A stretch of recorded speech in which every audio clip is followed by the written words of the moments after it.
Venezuela میں زلزلے سے بڑی تباہی، پہلے 7.1 پھر 7.5 کے شدید جھٹکے، درجنوں عمارتیں ملبے کا ڈھیر بن گئی، 32 افراد ہلاک، 700 سے زائد زخمی، بڑی تعداد میں لوگوں کے ملبے تلے دبے ہونے کا امکان۔ امریکی جیولوجیکل سروے نے ہلاکتوں کی تعداد 10,000 تک پہنچنے کا خدشہ ظاہر کر دیا۔ ریسکیو ٹیمیں ملبے سے لوگوں کو نکالنے میں مصروف۔ زلزلے کی گہرائی صرف 10 کلومیٹر ریکارڈ کی گئی۔ مرکز دارالحکومت کراکس سے 284 کلومیٹر مشرق میں تھا۔ وینزویلا کی قائم مقام صدر ڈیلیسی روڈریگز نے زلزلے کو قومی سانحہ قرار دے دیا۔ ایمرجنسی نافذ، سونامی کی وارننگ جاری، مرکزی ایئرپورٹ کو شدید نقصان ہوا، ہوائی اڈہ بند، اسکول اور ٹرین سروس معطل کر دی گئی، 10 لاکھ افراد کو محفوظ مقامات پر منتقل ہونے کی ہدایت۔ کولمبیا، کیریبین جزائر کیوراساؤ میں بھی زلزلے کے جھٹکے محسوس کیے گئے۔ کیلیفورنیا میں 5.6 شدت کا زلزلہ، سونامی کا الرٹ جاری۔ صدر ٹرمپ کا کہنا ہے ابتدائی رپورٹ اچھی نہیں، زلزلے میں بڑی تعداد میں اموات ہوئی ہے، امریکی اداروں کو فوری مدد کی ہدایت کر دی ہے۔ دوسری جانب شمالی جاپان میں بھی 6.9 شدت کا زلزلہ، ٹوکیو میں بھی جھٹکے محسوس کیے گئے۔ زلزلے کا مرکز ایواتی کا ساحلی علاقہ تھا، گہرائی 50 کلومیٹر ریکارڈ۔ جاپانی وزیر دفاع نے فوج کو زلزلہ زدہ علاقوں میں فضائی انٹیلیجنس جائزہ لے کر رپورٹ تیار کرنے کی ہدایت کر دی۔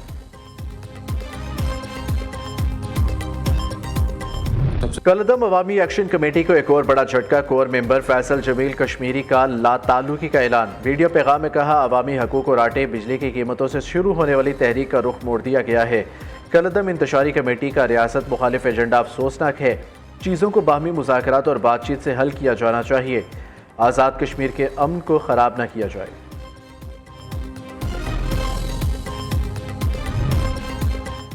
بی بی سی اردو کی آزاد کشمیر میں راستوں کی بندی سے متعلق رپورٹ حقائق کے منافی قرار۔ وزارت اطلاعات و نشریات پاکستان کے فیکٹ چیک کے مطابق کسی گمنام ذریعے کے بیان کو قابل اعتماد تصدیق کے بغیر خبر کی بنیاد بنانے سے ایک مخصوص بیانیے کی تشکیل کا تاثر ابھرتا ہے۔ آزاد کشمیر حکومت کے فیکٹ چیک کے مطابق بی بی سی اور اردو کا پولیس کی جانب سے شہریوں کو روکنے کا دعویٰ حقائق کے منافی ہے۔ رپورٹ میں دعوے کا کوئی ویڈیو ثبوت، آزاد گواہی یا سرکاری بیان شامل ہی نہیں۔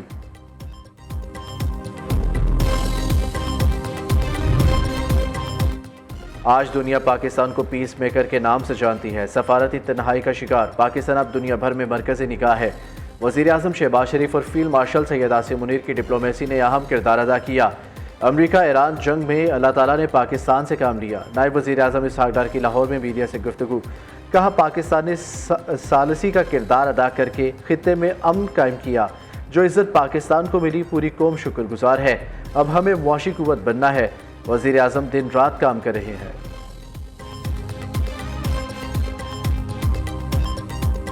ایران بڑی رعایتیں دے رہا ہے، معاملات بہت مثبت انداز میں آگے بڑھ رہے ہیں۔ ایران نے یقین دہانی کرائی ہے آبِ ہرمز سے گزرنے والے جہازوں سے ٹول ٹیکس یا کوئی اضافی رقم نہیں لے گا، جو عالمی تجارت اور توانائی کی ترسیل کے لیے اہم پیش رفت ہے۔ ہمیں بتایا گیا ہے آبِ ہرمز مکمل کھلی، کوئی ٹول ٹیکس نہیں لیا جا رہا۔ معلومات غلط نکلی تو مذاکرات فوری ختم کر دیں گے۔ ٹرمپ کی پھر دھمکی، امریکی صدر کے نیٹو چیف کو ساتھ بٹھا کر گلے شکوے۔ نیٹو اور یورپ نے ایران جنگ میں ہمارا ساتھ نہیں دیا، برطانیہ، فرانس، جرمنی، اسپین اور اٹلی سے مایوس ہوں۔ ایران امریکی کسانوں سے خوراک خریدے، ادائیگی منجمد اثاثوں سے ہوگی، ایران کو منجمد اثاثوں میں سے کوئی رقم جاری نہیں کی جائے گی۔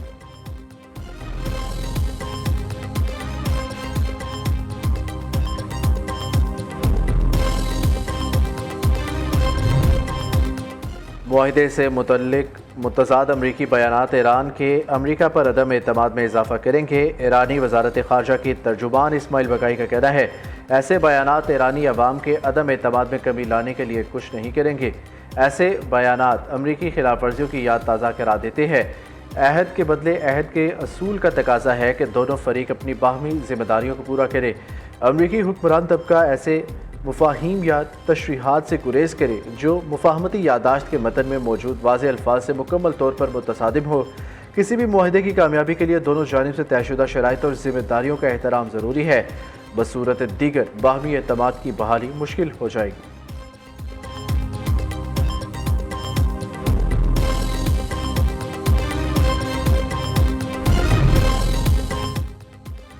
پاسداران انقلاب نے اپنے ہرمز کے حوالے سے نئی وارننگ جاری کر دی۔ ترجمان پاسداران انقلاب کا کہنا ہے ایران سے رابطے کے بغیر اپنے ہرمز کے لیے کسی بھی نئے بحری راستے کا اعلان ناقابل قبول اور انتہائی خطرناک ہے۔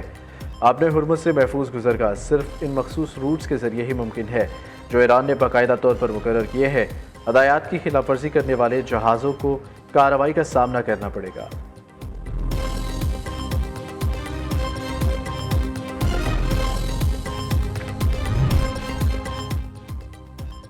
اسلام آباد مفاہمتی یادداشت امریکہ کی شکست کا اعلان ہے۔ معاہدہ ایرانی قوم کی مزاحمت، استقامت اور قوت کا ثمر ہے۔ ایران نے قومی مفادات اور خود مختاری پر سمجھوتہ کیے بغیر مذاکرات کیے۔ ایران کے چیف مذاکرات کار باقر کالیباف کا آذربائیجان میں کانفرنس سے خطاب، کہا خطے کے ممالک علاقائی سلامتی کو خود یقینی بنائے، بیرونی مداخلت مسترد کریں۔ امریکی وزیر خارجہ کا دورہ مشرق وسطیٰ، مارکو روبیو کی اماراتی صدر محمد بن زید ال نہیان سے ملاقات۔ اسلام آباد مفاہمتی یادداشت آبِ ہرمز کی بحالی، خطے میں امن و استحکام پر تبادلہ خیال۔ یو اے ای قیادت کی ثابت قدمی، حوصلے تعاون کی تعریف کی۔ مارکو روبیو کی کویتی امیر شیخ مشعل ال احمد سے بھی ملاقات۔ کویت کے ولی عہد سے بھی ملے، کہا امید ہے ایران سوئٹزرلینڈ میں کیے گئے وعدے پورے کرے گا، وعدوں پر عمل نہ کیا گیا تو دیگر آپشنز موجود ہیں۔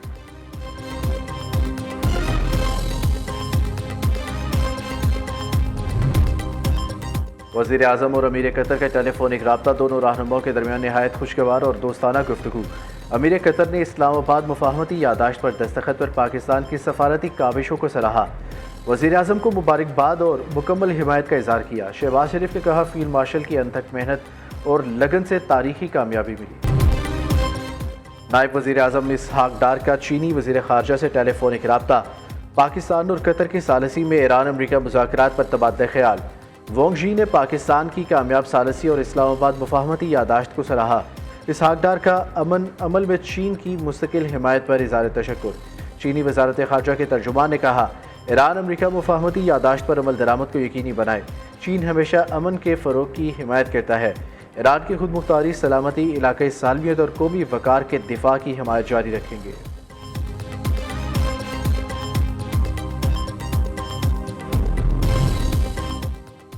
اسرائیلی وزیر اعظم پر کرپشن مقدمات، 18 ماہ میں 98 پیشیاں جرا مکمل۔ عالمی خبر رساں ادارے کے مطابق نتن یاہو نے عدالتی سماعتوں میں اپنا بیان ریکارڈ کرا دیا۔ استغاثہ پر شدید تنقید کرتے ہوئے مقدمات کو سیاسی انتقام اور کردار کشی کی منظم مہم بھی قرار دیا۔ اسرائیلی وزیر اعظم نے آخری سماعت کے بعد میڈیا سے گفتگو میں کہا گزشتہ 10 سال ان کے اور ان کے اہل خانہ کے لیے جہنم ثابت ہوئے ہیں۔ تفتیش کاروں نے ان کے اہل خانہ، قریبی رشتہ داروں اور ساتھیوں سے بار بار پوچھ گچھ کی، کوئی ایسا ثبوت نہیں ملا جو ان کے خلاف بدعنوانی ثابت کر سکے۔ تفتیش کاروں نے جرم تلاش نہیں کیا بلکہ براہ راست مجھے نشانہ بنایا، میرے خاندان کو ناقابل یقین ذہنی اذیت دی، آخرکار انہیں کچھ نہیں ملا۔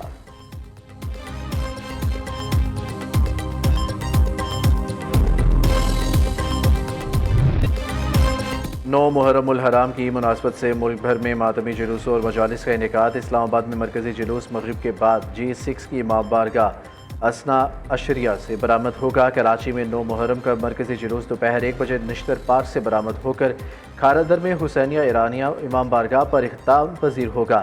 لاہور میں مرکزی جلوس پانڈو اسٹریٹ سے برآمد ہو کر خیمہ سادات جائے گا۔ پشاور میں آج 17 جلوس برآمد ہوں گے۔ پہلا جلوس امام بارگاہ حسینیہ سے برآمد ہو کر روایتی راستوں پر رواں دوا کوئٹہ، ملتان سمیت ملک کے چھوٹے بڑے شہروں میں ماتمی جلوسوں کی سیکیورٹی کے لیے سخت انتظامات۔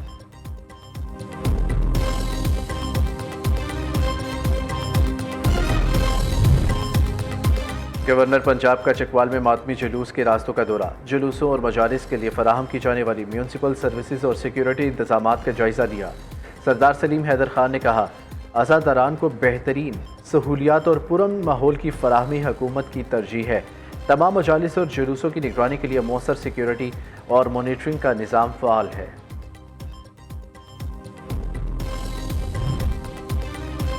لاہور میں حضرت داتا گنج بخش رحمۃ اللہ علیہ کے مزار پر غسل کی تقریب، نائب وزیر اعظم اسحاق ڈار کی بطور مہمان خصوصی شرکت، صوبائی وزراء بلال یاسین، خواجہ سلمان رفیق اور معاون خصوصی علی ڈار بھی شریک ہوئے۔ علماء، مشائخ اور ملک بھر سے زائرین کی بھی بڑی تعداد میں آمد۔